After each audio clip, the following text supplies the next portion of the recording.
이 시간 하나님 말씀은 요한복음 8장 1절로 11절. 제목은 가늠한 여자와 예수 그리스도입니다. 이건 너무나 잘 알고 있는 내용이죠. 가늠한 여자와 예수 그리스도. 오직 예수교회 주일 예배 오신 것을 우리 주님의 이름으로 환영을 드립니다. 우리가 주일 오전 예배 때는 요한복음을 계속 순서대로 살펴보고 있죠. 매 주일마다 이제 본문의 말씀 가운데 이제 사건이 나옵니다. 사건이 나오고 구절들이 나오는데 이 모든 것은 그냥 성경을 그대로 보게 되면은 당시 이스라엘 백성들의 영적인 상태예요. 다 일어나는 사건들과 예수님께서 말씀하시는 것, 유대인들에게 말씀하시고 무리들에게 말씀하시는 것이 당시 이스라엘의 영적인 상태입니다. 이제 성경을 볼 때는 일단 이제 성경의 그 사건 그대로 보고 그 다음에 가장 중요한 건 무엇이냐면은 하나님의 그 말씀을 그 사건들과 그 구절들을 나 자신에게 적용시키는 겁니다. 성경 말씀을 가장 먼저 현재를 살아가고 있는 나에게 적용하지 않고 이 시대에 적용하지 않는다면은 성경은 그냥 역사책이 되는 거죠. 과거 이스라엘에 있었던 역사책. 그러므로 성경은 반드시 과거에 있었던 역사책으로 보지 아니하려면은 현재 나를 비춰보는 거울이 되어야 돼요. 성경 말씀 읽다가 사건들이 나오잖아요. 그럼 그 사건이 거울이에요. 아, 이 사건에서 나는 누구인가? 또 나는 나에게 어떤 말씀을 주시는가? 그래야만 하나님의 말씀이 내 안에서 살아 역사하실 수가 있게 됩니다. 1절 말씀부터 한번 보겠습니다. 1절 다 같이 한번 읽어볼게요. 시작. 예수는 감람산으로 가시니라. 지금 성경책 다 펴고 계시죠? 1절에서 예수님께서는 감람산으로 가셨어요. 이제 53절 한번 읽어보세요. 각자 53절을 읽으시면은 예수님께서 왜 감람산으로 가셨는지를 알 수가 있습니다. 예수님께서 왜 감람산으로 가셨습니까? 집이 없어요. 예수님 집이 없어요. 집이. 성경 보면은 예수님께서 자신의 집으로 가셨더라라는 말씀을 볼 수가 없습니다. 마리아, 마르다, 나사로 그들 집에 가신 적은 있었고 삭개오가 초청했을 때 삭개오의 집에 가신 적도 있었고 이렇게 베다니 성도들의 집에 가신 적은 있었지만 자신의 집으로 가셨다는 말씀은 없습니다. 왜냐면은 예수님께서는 집이 없었기 때문에 그래요. 예수님은 정말로 이 땅을 나그네와 같은 삶을 사셨어요. 그리고 하늘로 올리워 승천하셨습니다. 예수님께서 말씀하신 것 중에 유명한 말씀이 여우도 굴이 있고 공중에 새도 거처가 있으되 인자는 머리 들 곳이 없다라는 말씀을 하셨죠. 정말 집이 없으셨어요. 집이. 모든 이거를 지금은 일단 보셔야 될 것 같아요. 이게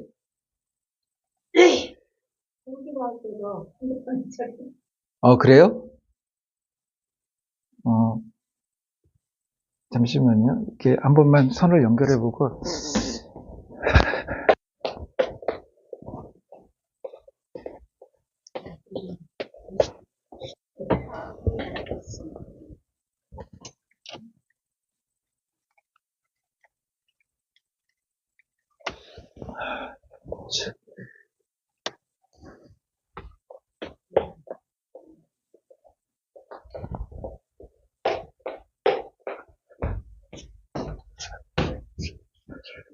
여우도 굴이 있고 공중에 새도 거처가 있으되 인자는 머리 들 곳이 없다 하더라. 정말 집이 없으셨죠? 집이. 30살에 공생애 사역하시면서 집을 나오셨잖아요, 이제. 집 나오신 후로는 정말 나그네와 같은 삶을 사셨습니다. 모든 것을 다 이게 부유하게 누릴 수 있으신 분인데 정말로 왜 이런 삶을 사셨죠? 우리로 하여금 정말 영원토록 부유한 삶을 살게 하시려고 이 땅의 삶을 그렇게 사신 거예요. 가난하게 사셨다가 의미가 아니라 이런 삶을 사심으로 공생의 사역을 하셨다라는 거죠. 다음 2절 말씀 읽겠습니다. 시작.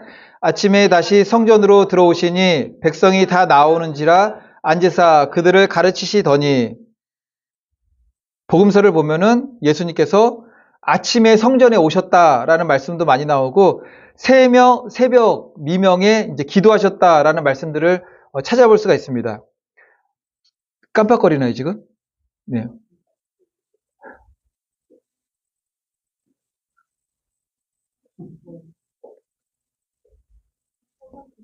네, 이게 아니, 선이 잠깐 설명을 드리면은 이 선을 연결한 게 HDMI라는 선이에요. 근데 이 HDMI라는 선이 20m가 넘어가게 되면은 약간 이런 증상이 있는데 지금 이게 아마 20m에서 간당간당한 것 같아요. 그리고 이 선을 갖다 제가 새로 구입한 게 아니라 천장에 보니까 막 선이 막 있었던 거예요, 예전에. 그래서 제가 싹 꺼내가지고 뭐 연결시켜가지고 이렇게 했는데 그런 것 같아요, 보니까는.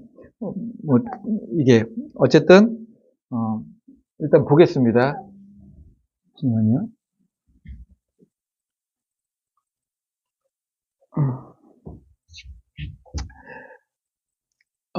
예수님께서 새벽에 이제 기도하신 것이 새벽 예배를 드리라, 뭐 그런 명령은 아니지만 분명한 것은 예수님께서 새벽 시간, 아침 시간에 하나님 말씀을 나누고 기도하는 그런 장면들이 성경에 많이 나온다라는 거죠.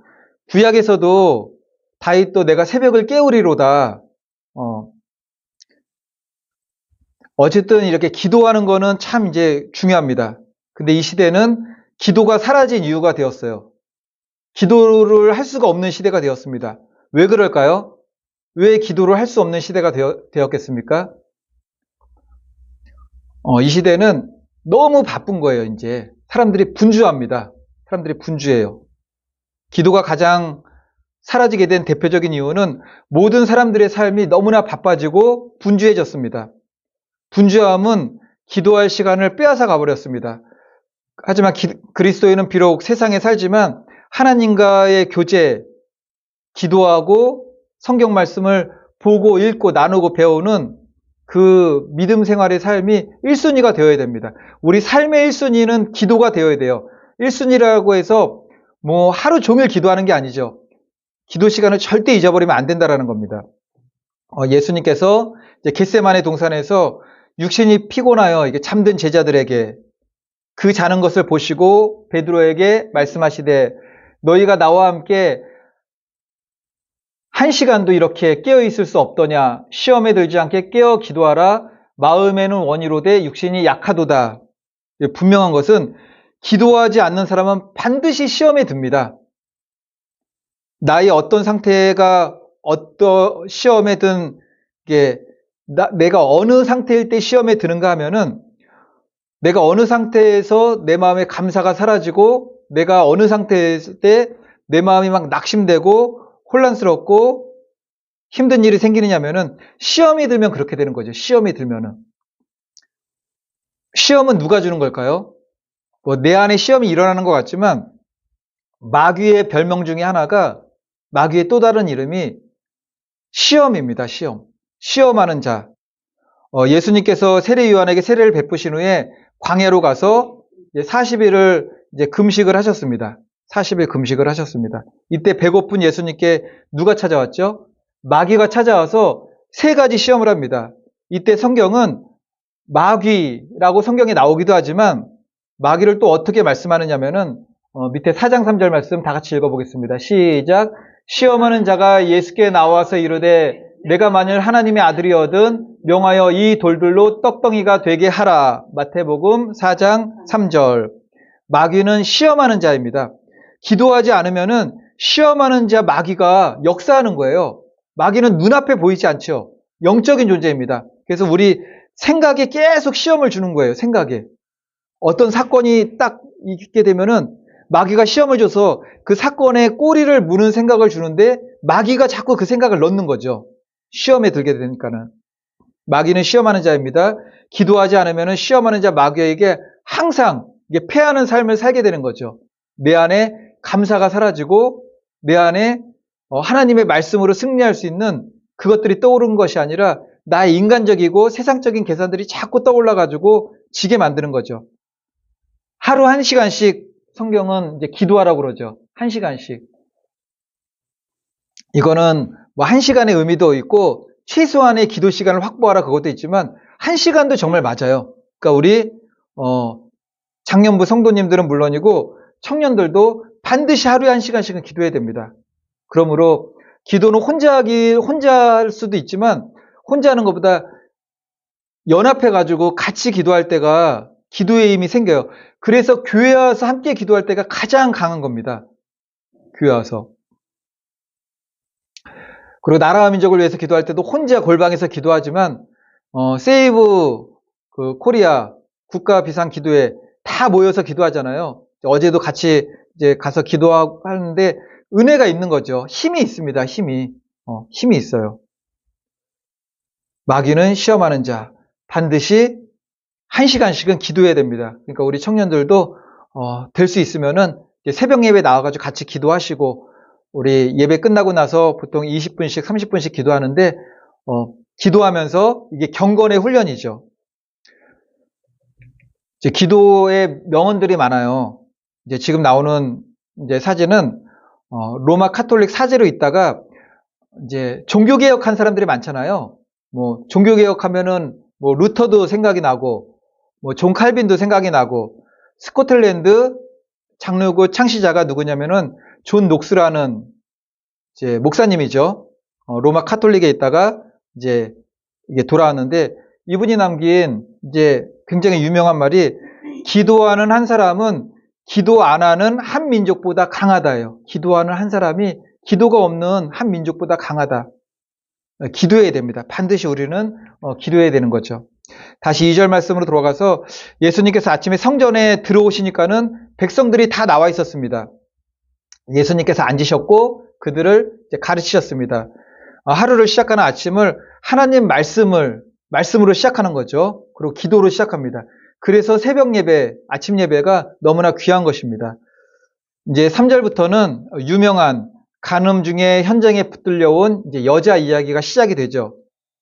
이 여자를 잡아서 예수님께 끌고 온 자들은 그 당시 서기관과 바리새인들입니다. 이 여자가 간음하다가 현장에서 붙들려 왔어요. 그냥 질질 끌려가지고 붙들려 왔습니다. 그 당시 이스라엘의 율법대로라면은 그냥 돌로 쳐 죽이는 거예요. 돌로 쳐 죽이는 거예요. 그러니까 우리는 생각만 하지만 그걸 맞아가지고 이게 죽을 정도면 얼마나 고통스럽겠어요. 율법으로라면 반드시 돌로 쳐 죽여야 됩니다. 그들은 예수님께 이 여자를 데리고 와서 예수님, 이 여자가 간음하다가 지금 붙들려 왔습니다. 당신이라면 어떻게 하겠습니까? 라고 하는 거죠. 둘 중에 하나밖에 없는 거죠. 우리 생각에는 돌로 쳐 죽이거나 아니다, 돌로 쳐 죽이면 안 된다. 근데 이 말을 하든 저 말을 하든 그들의 올무에 다 걸리게 돼요. 이때 만약 예수님께서 율법대로 돌로 쳐 죽이라고 한다면은 예수님께서 뭐라고 그러셨죠? 자신을 나는 세리와 창기, 죄인들의 친구라고 하셨어요. 나는 의인을 부르러 온 것이 아니라 죄인을 부르러 왔다고 말씀하셨어요. 죄인을 부르러 왔고 죄인의 친구라고 말씀을 하셨는데 죄를 졌다고 돌로 쳐버리라고 하면은 예수님이 하신 말씀에 또 위반이 되는 거죠. 그렇다고 돌로 안 치게 되면 어떻게 되느냐? 율법을 어기는 거예요. 율법을. 예수님 자신이 다 주신 말씀들이잖아요. 율법을 어기게 되는 겁니다. 붙들려온 여자를 그냥 돌려보내라, 아니면 돌로 치라. 이럴 수도 저럴 수도 없는 상황이 되었습니다. 예수님은 뭐라고 말씀하셨죠? 마태복음 5장 17절 보면은 내가 율법이나 선지자를 폐하러 온 줄로 생각하지 말라. 폐하러 온 것이 아니요 완전하게 하려 함이라. 돌로 쳐 죽여야 되는 것이 율법이에요. 그럼 돌로 쳐 죽이라는 이 율법을 완전하게 한다는 것은 또 무슨 말일까요? 서기관들과 바리새인들은 예수님을 이러한 난처한 상황에 처하도록 만들어 놓고는 드디어 올무에 걸렸다. 돌로 칠 수도 없을 것이고 보낼 수도 없을 것이고 하지만 둘 중에 하나는 선택할 것인데 어느 것을 선택하시든 예수님은 그들이 쳐놓은 올무에 걸리게 돼 있습니다. 여기서도 우리가 깨달아야 될 것은 서기관과 바리새인들, 이 종교인들이 예수님을 뭘로 공격했죠? 말씀으로 공격을 했다라는 거예요. 말씀을. 근데 그들이 말하는 말씀은 진리도 아닐 뿐더러 바르게 적용된 말씀이 또 아니에요. 근데 이것을 구분하기고 분별한다는 거는 쉬운 일이 아닌 거죠. 말씀은 다 옳은 것 같아요. 이거를 돌로 쳐야 되나 말아야 되나? 이거는 참 구분하기가 힘들어요. 이거를 분별하기가. 그래서 성도는 우리는 말씀을 바르게 알아야 되고 말씀을 알았다면은 알고 있는 말씀을 더 중요한 거는 바르게 적용시키는 거죠. 어떤 상황에 어떤 사건에 바르게 적용시키는 것. 그것이 지식의 말씀의 은사이고 지식의 말씀을 사용한 영분별입니다. 그러니까 영분별은 사람들이 이게 딱 쳐다보면은 뭐가 마귀가 나타나고 천사가 나타나고 딱 보면은 이건 아니야 막 그러는 것 같지만 그거는 잘못되는 경우가 아주 허다해요. 그러니까 말씀을 바르게 알고 이 말씀을 어느 상황에 어떤 사건에 그대로 대입시켜가지고 분별하는 게 지식의 말씀의 은사로서의 영분별입니다. 이제 6절 보게 되면은 그들이 이렇게 말하면 고발한 조건을 얻고자 하여 예수를 시험함이로라. 이제 시험에 딱 걸린 거예요. 누가 봐도. 근데 이 상황에서 예수님께서 어떻게 하셨습니까? 예수님께서 몸을 굽히사 땅에 무언가를 쓰셨어요. 무엇을 썼다는 말씀은 성경에 나오지 않습니다. 그렇다면 여기서 생각할 것은 예수님께서 몸을 굽히사 땅에 무엇을 쓰셨을까요? 요한복음에도 나와 있지 않고 다른 복음서에서 나오지 않고 성경에는 뭘 썼는지 나오지 않아요. 몸을 굽히셔가지고 이렇게 쓰셨다는 말씀만 나옵니다. 하지만 성경을 통해서 성경의 모든 사건들은 영적인 원리로서 연결이 되어 있는 거죠. 요한복음 8장에 주님께서 손가락으로 땅에 무언가를 쓰셨어요. 그런데 하나님께서 손으로 무언가를 쓰신 것은 우리 예수님이 하나님이시잖아요. 여기서 처음이 아니에요. 최초가 아닙니다. 그럼 성경에서 이제 기억해 보세요. 하나님께서 그의 손으로 무언가를 쓰셨던 그 사건 기억나는 거 혹시 있으십니까? 네, 맞습니다. 모세에게 율법 돌판을 주실 때 출애굽기 31장 18절 보면은 이거 말씀 다 같이 한번 읽어보겠습니다. 시작. 여호와께서 시내 산 위에서 모세에게 이르시기를 마치신 때에 증거판 둘을 모세에게 주시니 이는 돌판이요 하나님이 친히 쓰신 것이더라. 모세에게 증거판을 쓰셔가지고 준 그 하나님이 누굽니까? 말씀이 육신이 돼서 이 땅에 오신 예수 그리스도세요. 이분이세요. 땅에 이 글을 쓰신 이분이 모세에게 증거판에 글을 쓰셔가지고 주신 그 분이십니다. 그런데 이때 이스라엘 백성들은 첫 번째로 증거판을 받았죠. 첫 번째로 쓴 거를 갖다가 눈 멀고 귀 먹고 마음은 닫혀있고 이 엄청난 증거판을 가지고 오는데 우상숭배에 빠져가지고 춤추고 뛰고 놀고 막 아주 난리를 부렸습니다. 그런데 오늘 말씀에서도 그들도 동일했어요. 예수님께서 분명히 땅에 이렇게 글을 쓰셨는데 7절 보면은 그들은 뭐라 그러죠? 글을 쓰시면은 우리 생각에는 증거판을 가져온 거랑 동일한 거죠, 이게. 우리는 야, 증거판이다. 그럴 줄 알았는데 성경은 그렇지 않잖아요. 이스라엘 백성들이 날뛰잖아요. 막 춤추고 우상숭배하고.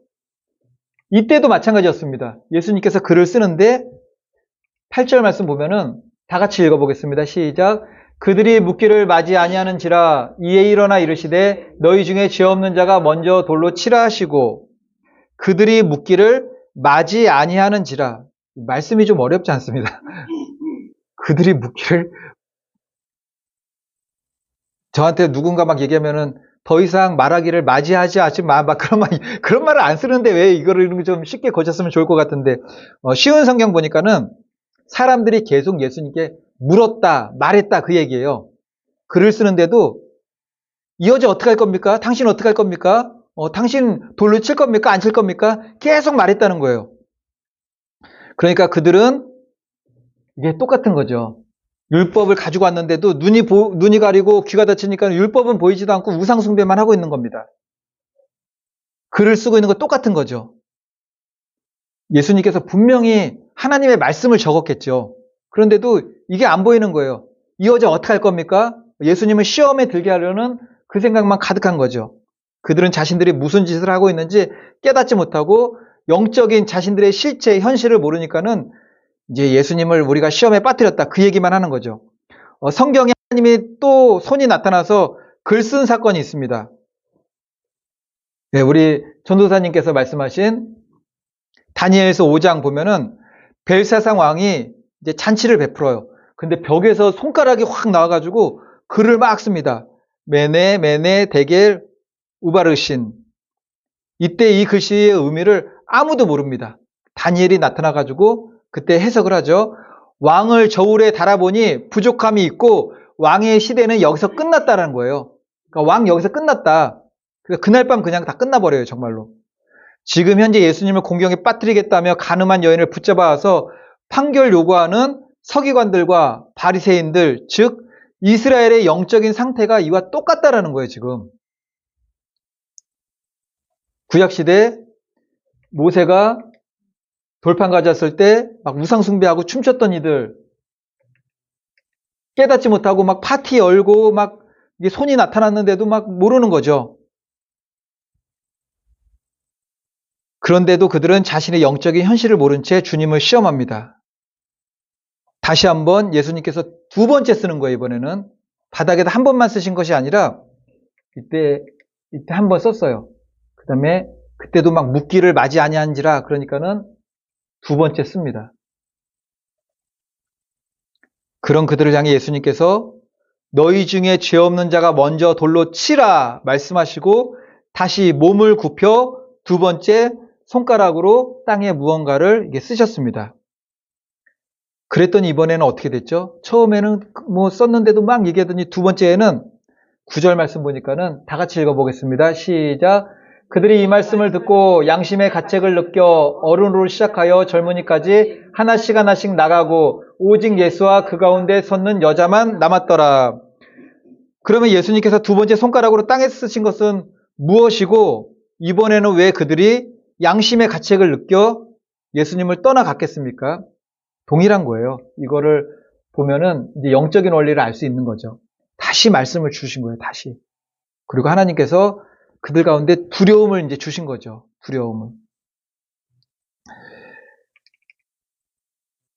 하나님께서 쓰신 두 번째 율법의 돌판을 이스라엘에게 주신 것처럼 분명 예수님께서 손가락으로 두 번째 땅에 쓰신 것도 하나님은 하나님의 말씀만 적으시죠. 진리만 적으십니다. 계명만 적으시는 거죠. 그런데 이번에도 하나님의 은혜로 그 땅에 쓰여진 하나님의 말씀이 그들 마음에 비춰졌습니다. 하나님의 말씀이 우리 가운데 비춰지면은 우리 안에서 어떤 일이 벌어져야지 정말 복된 거죠? 회개가 일어나야 되는 겁니다. 근데 그들에게는 회개는 일어나지 않았고 양심의 가책만은 받았어요. 양심의 가책만. 양심의 가책을 받았더니 그 자리에 도저히 있을 수가 없어가지고 다 떠나간 것입니다. 모든 세대의 사람들이 다 있었지만 성경은 누구부터 그 자리를 떠났다고 말씀하느냐면은 이제 요한복음 8장 9절 한번 볼까요? 오늘 본문 8장 9절. 이게 그 자리에 있던 사람들이 다 떠났는데 누구부터 떠났는지 성경에 나와요. 누구부터 그 자리를 떠났다고 했습니까? 양심의 가책을 느껴 어른으로 시작하여 젊은이까지 하나씩 하나씩 나가고 왜 어른으로부터 나가겠습니까? 죄가 제일 많은 거예요. 그냥 죄가. 모든 사람이 하나님 앞에 다 죄인이지만 여기서 어른을 가장 먼저 언급한 것은 나이가 많으면 많을수록 이 세상에서 살 동안에 마음이 더 강팍해진다라는 거죠. 아마 우리 성도님들은 이제 예수님을 믿었으니까는 말씀이 이제 하나씩 하나씩 알아가는 거죠. 근데 다들 아시겠지만 세월이 흐르고 점점 나이를 먹어가게 되면은 나이가 막 강팍해져요. 이제 우리 성도님들도 가서 이제 친구분들한테 이제 복음을 한번 전해보세요. 안 들으려고 그래요. 지난주에 제가 이제 친구 만났던 얘기를 했잖아요. 17살 때, 고등학교 1학년 때 교회에 왔었어요. 그리고 그때는 그래도 올만하니까 제가 막 데리고 오고 전도를 했겠죠. 지난주에 만나보니까는 마음이 너무나 굳은 거예요. 이제 그 친구를 제가 70살에 다시 한번 만난다고 해보겠습니다. 전도가 안 됐는데 80살에 만난다고 해보세요. 물론 하나님의 정말 은혜 가운데 극적으로 복음을 받아들일 수도 있겠지만 마음은 점점 굳어가는 거죠. 어릴 때는 아주 말랑말랑한 그거 같아요. 그래서 제가 주일학교 전도사 할 때 학교 앞에 가가지고 학교 앞에 다른 것도 안 가져갔어요. 우리 선생님들하고 주일학교 주보 가져갔어요. 주일학교 주보 가져가서 복음을 막 전하지도 않습니다. 어떻게 전하냐면은 나 여기 오직 예수 교회 선생님이야. 여기 앞에 교회 있는데 우리 같이 갈래? 거기 가면 뭐예요? 하나님 말씀도 배우고 우리 막 간식도 줘. 그러면은 저 친구 데려올게요. 그러면서 오는 친구들이 있어요. 그렇게. 그리고 글 없는 책. 제일 먼저 이제 금색 딱 보여준 다음에 이거 무슨 색인지 알아? 이게 금색이야. 하나님 나라 천국은 이게 금으로 된 나라야. 너 이거 가고 싶지? 가고 싶어요. 근데 다음 장 검은색 딱 보여주면 너 갈 수 없어. 이 검은색은 죄인데 죄인들은 절대로 하나님 나라 들어갈 수 없어. 그러면 아이들이 이렇게 오는 친구들이 있었어요. 그래가 예전에 주일학교 이제 전도사로 할 때 선생님들하고 나가가지고 그때는 한 번은 보통 뭐 1학년 담임, 2학년 담임, 3학년 담임이 학년별로 있는데 그때 제가 선생님들한테 이번 올해는 학년별로 안 하겠습니다. 학년의 구분 없이 전도하면 자기네 반으로 가져가는 겁니다. 그렇게 했더니 또 뭐 재밌는 일도 있었어요. 왜냐면은 한 반에 애기들도 있고 뭐 4, 5학년 애들도 있으니까는 4, 5학년 애들이 뭐 어린애들도 같이 놀아주기도 하고 어쨌든 어린아이면 어린아이일수록 마음이 순수한 거죠. 순수해요. 근데 이제 노인이 돼서 불신자로 살아가는 것이 아니라 교회의 그리스도인이 되고 성도로 되고 믿음의 길을 가게 되면은 그거보다 복된 일이 없다라는 겁니다. 어쨌든 양심의 가책을 느껴 어른으로 시작하여 가장 강팍하다는 거예요. 그게. 그러니까 우리가 누구 전도 대상자가 있으면은 그들을 위해서 정말 기도 많이 해야 됩니다. 기도. 말씀에서 그들 모두가 양심을 가책을 받았다고 했습니다.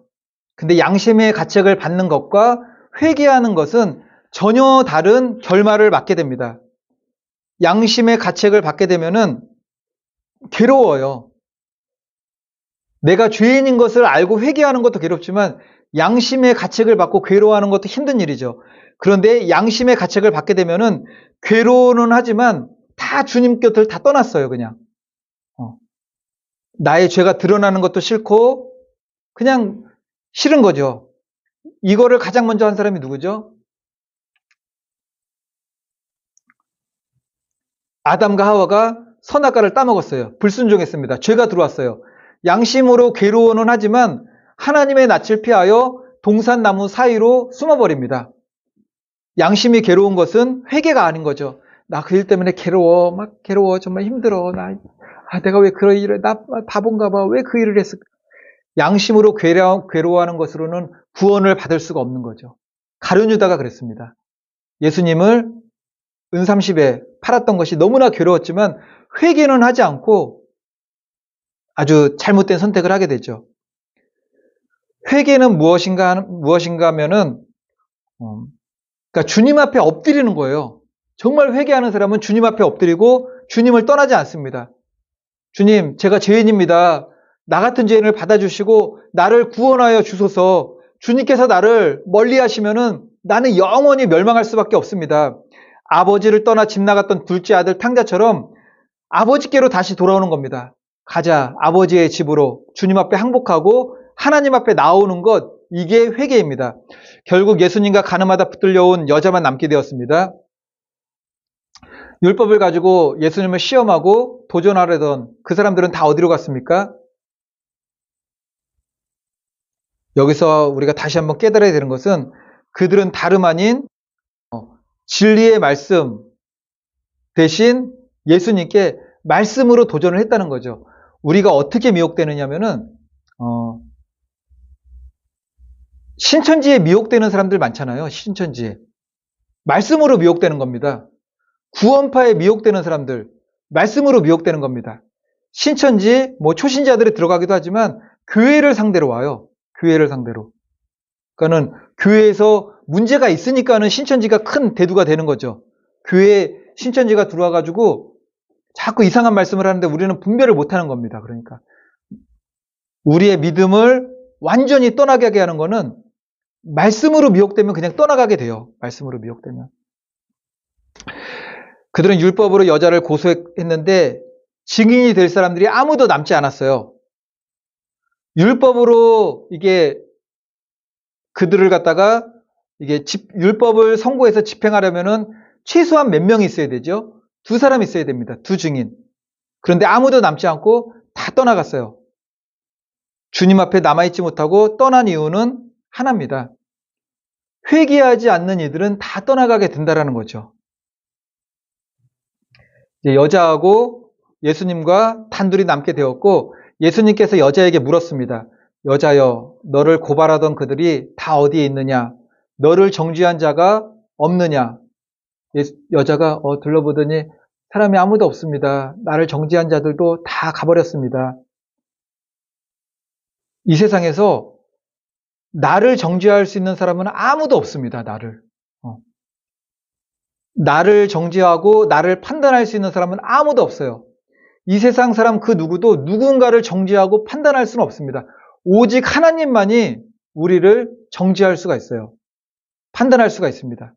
근데 이 땅에서는 정죄하면 그냥 끝이에요. 그냥 정죄하면은. 우리 주님도 이 땅에서 살아 호흡하는 동안에 우리를 정죄하지 않습니다. 회개할 기회를 주죠.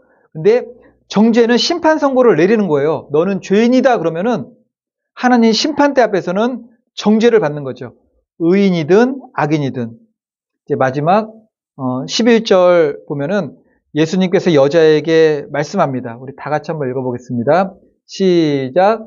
대답하되 주여 없나이다. 예수께서 이르시되 나도 너를 정죄하지 아니하노니 가서 다시는 말라 하시니라. 가서 다시는 죄를 범하지 말라 하시니라. 이것으로 가늠하다 현장에 붙들려온 여자 이야기는 그냥 끝이 나죠. 그렇다면은 이제 이게 예수님께서 마지막으로 하신 말씀인데 여자는 구원을 얻었습니까? 구원을 얻지 못했습니까?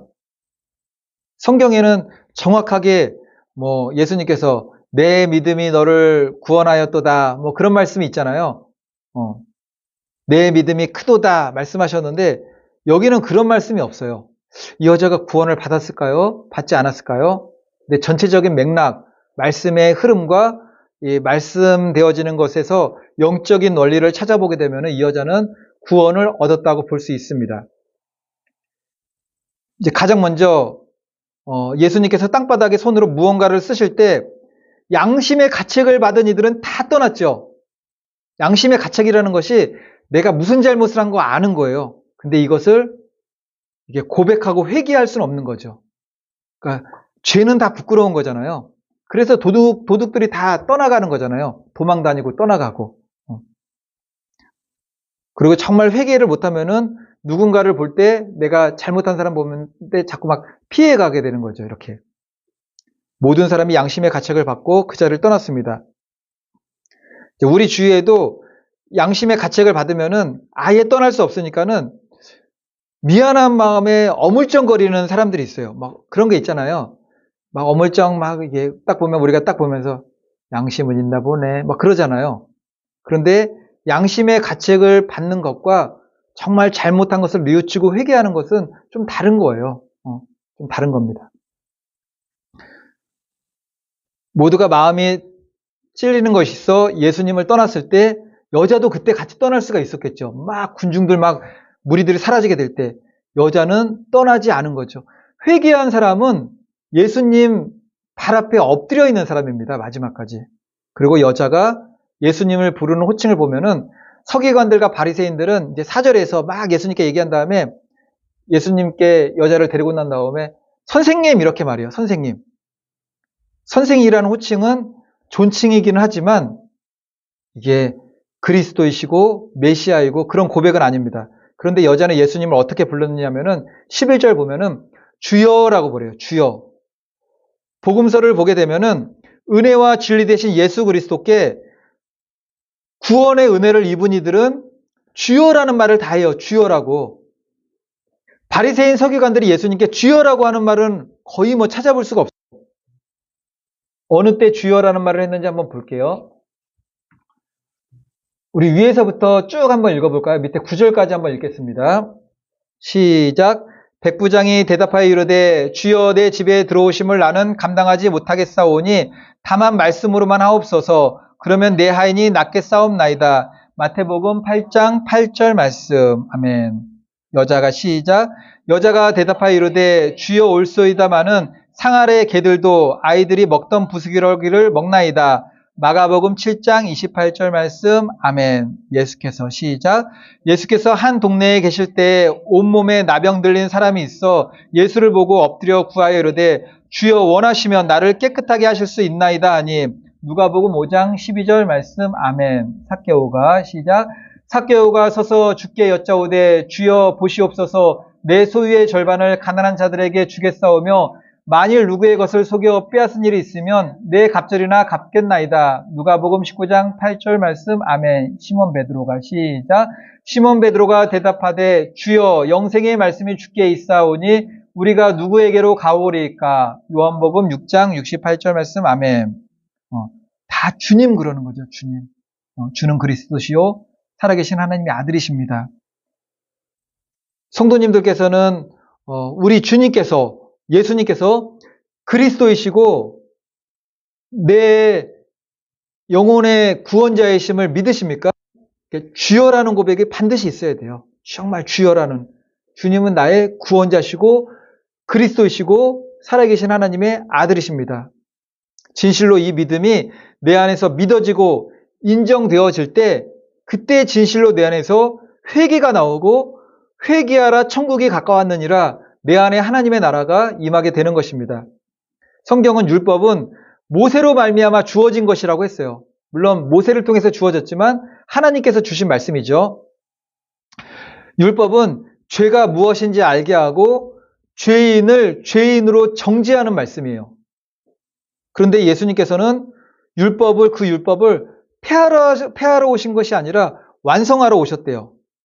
그렇다면 우리들 생각에 가늠하다 현장에 붙들려온 이 여자는 율법을 완전히 완성하러 오셨으니까는 율법으로는 돌로 쳐 죽여야 되는데 완전히 진짜 사형을 시켜야 되는 거죠. 완전하게 하시러 오셨다고 그러는데. 그런데 율법을 완성하러 오셨다는 예수님께서는 이 여자의 죄를 정죄하지 않고 구원을 베푸셨습니다. 율법을 완성하러 오신 분이 율법을 어긴 자를 죽이지 않고 용서하셨다? 율법을 완성하러 오셨는데 이것을 우리가 어떻게 설명할 수가 있는 거죠? 요한복음 1장 17절 보면은 율법을 완성하러 오셨다는 예수님의 말씀의 의미가 무엇인지 우리가 알 수가 있어요. 먼저 요한복음 1장 17절 말씀 다 같이 읽습니다. 시작. 율법은 모세로 말미암아 주어진 것이요 은혜와 진리는 예수 그리스도로 말미암아 온 것이라. 요한복음 1장 17절 말씀. 예수님은 말씀 자체이세요. 근데 그 말씀은 진리죠. 성경은 예수님은 은혜와 진리가 충만하대요.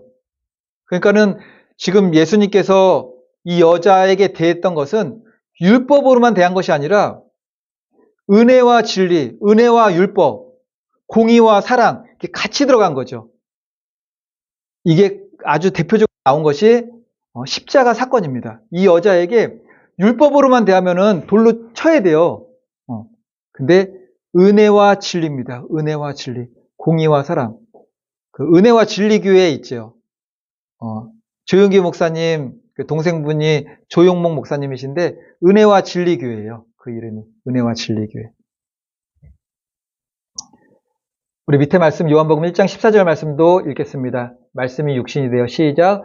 말씀이 육신이 되어 우리 가운데 거하심에 우리가 그의 영광을 보니 아버지의 독생자의 영광이요 은혜와 진리가 충만하더라. 아멘. 요한복음 1장 14절 말씀. 율법을 폐하러 온 것이 아니라 완성하러 왔다. 이 완성은 은혜와 진리가 충만한 거예요. 완전한 완성이라는 거죠. 이제 말씀의 결론입니다. 오직 예수 그리스도 안에 있는 자에게만 정죄함이 없어요. 오직 예수 그리스도 앞에 내가 죄인임을 고백하고 진실로 회개한 이들만이 마지막 날에 두렵고 떨린 심판에서 구원을 받을 수가 있습니다. 은혜와 진리가 충만하신 그 예수 그리스도께서 우리를 구원하여 주시는 것입니다. 양심에 찔리는 것은 회개가 아닙니다. 회개한 사람은 예수님을 떠나거나 교회를 떠나거나 하는 것이 아니라 주님 앞에 엎드리고 나는 참포도 나무요 너희는 가지니 예수님 안으로 더 깊이 예수님을 떨어지지 않고 붙어있게 되는 겁니다. 그런 이에게 은혜와 진리가 충만한 예수님의 은혜가 늘 충만하게 이제 거하게 되는 것입니다.